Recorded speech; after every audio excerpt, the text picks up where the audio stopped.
Bagabo n'abagore namwe bwe batarambika impeta nimuze nabereke ukuntu uteka amandazi meza ryoshe gose kandi nk'iyi ni nka business idea igihe wowe ufise aka business ushaka gutangura nk'amandazi yoroshe guteka aya niyo wosobora gukora. Hama rero fata nk'ikiro c'intuze c'ifarini upimire ku maso ze gusa ndabiraba ku maso nkuko nyene hamusukemwo nyene ndari mfise ibintuze ibiro 2 mugabo ndakoresha ikiro kimwe. Hama rero uce usiramwo ifarini uce ufata umwambiro umusimburo mu kirundi ngo revere mu gifaransa usukemwo. Hama rero usukamwo n'intuze ye n'akakombe kose k'isukare. Hama rero usiremwo ikintuze ye kademone aka n'akarungo nako kamotesha amandazi karyosha amandazi.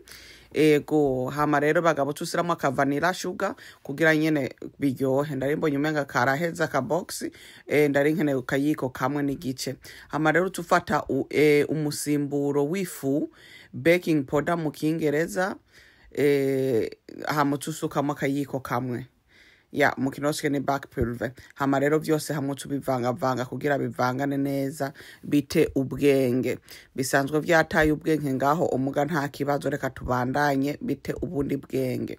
Hama rero ni munyagire mu comment muri kuraba muri hehe igihugu murimwo ni munyandikire.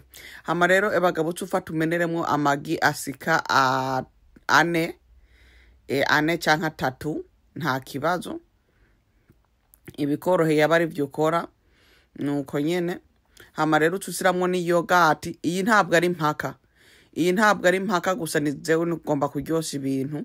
Ibiyiko 3 vya yogurt canke 4 naye mbonye umenga hari hasigaye nke ndace ndayimariramwo nta kibazo.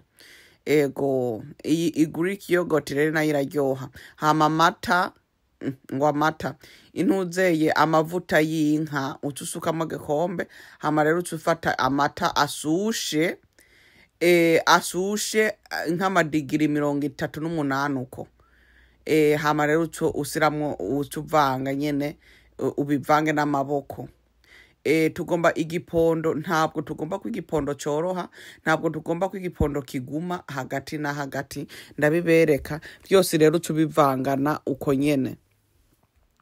Hamumene byose witonda ukoresha umwanya wawe kandi ibi bintu biroroshe guteka. Ya mandazi aroroshe gukora ntabwo ari nka yandi nyene uca usira hasi ugafyatura nko mu masaha 3 ibi bintu uzobohezeze nko kubikaranga no kubirindira kugira ngo bivyimbe kuko duhezeze kubifyatura ngaha tuca tuza kubireka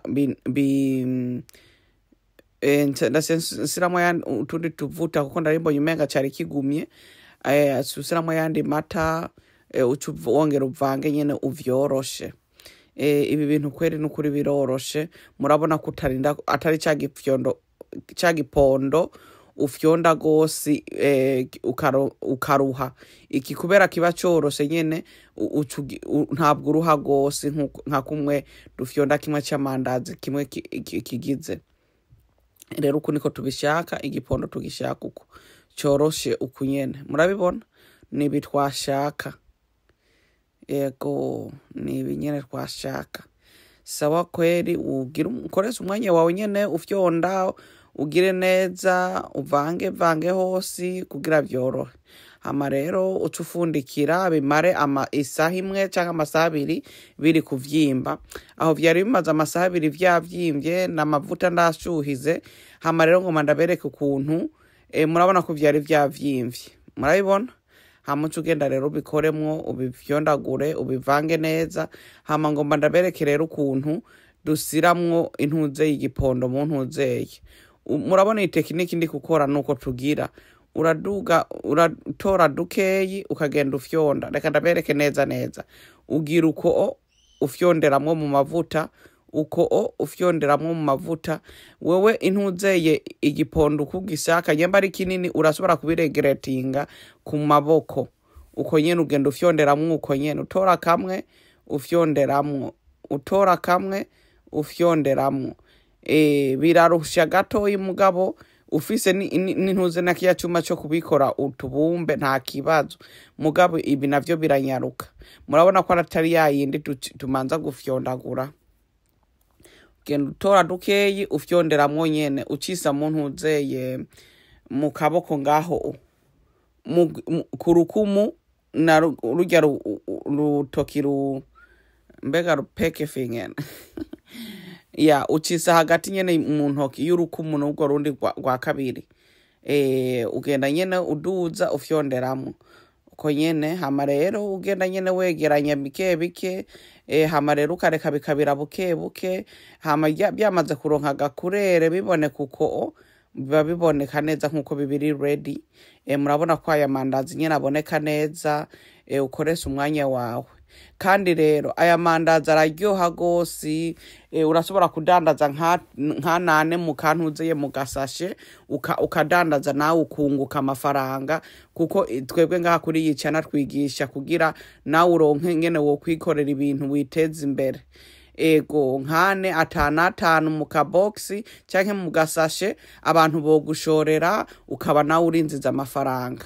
Hari uwigeze kumbwira ko yabikoze muri Rwanda kandi yinziza amafaranga atari make, kandi nyene yaraguze ifarine, aragura amagi, amavuta, arabikora agenda dandaza.